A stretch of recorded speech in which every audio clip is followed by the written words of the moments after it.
passing an opening, and then here's a tall hedge. But back here, we have pillars, and they flank an opening, and this opening takes us into another world. Daniel's technique works a lot like how bats use sound to navigate in the dark, and it caught the attention of bat biologist Cynthia Moss. There are a lot of similarities, actually, between what Daniel Kish does and what bats do. Daniel makes a click and uses echoes from the click sound to perceive the presence of objects. Bats, for the most part, use their voices instead of their tongues to produce high-frequency sounds that result in echoes.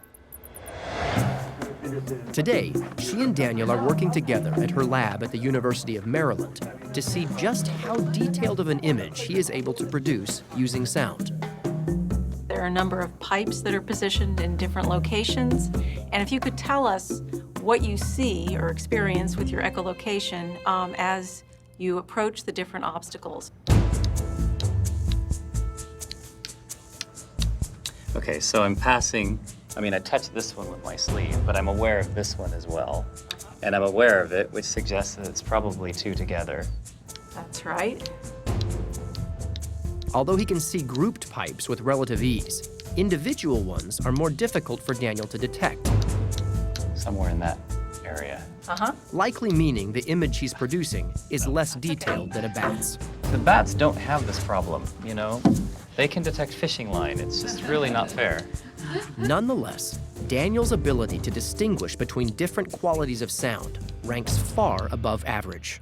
One of my colleagues ran some hearing tests on Daniel, and all of them were very, very good at processing temporal information about acoustic signals, which suggests that he's wired to process the timing of sounds in a way that's specialized compared to the average human listener.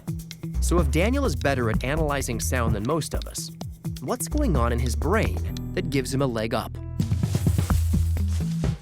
It turns out that his visual cortex, which in most people is used to make sense of input from the eyes, is now being used in part to make sense of sound. For years, scientists thought if you went blind, your visual cortex went dark. But it actually gets a new job, helping decipher input from your other senses.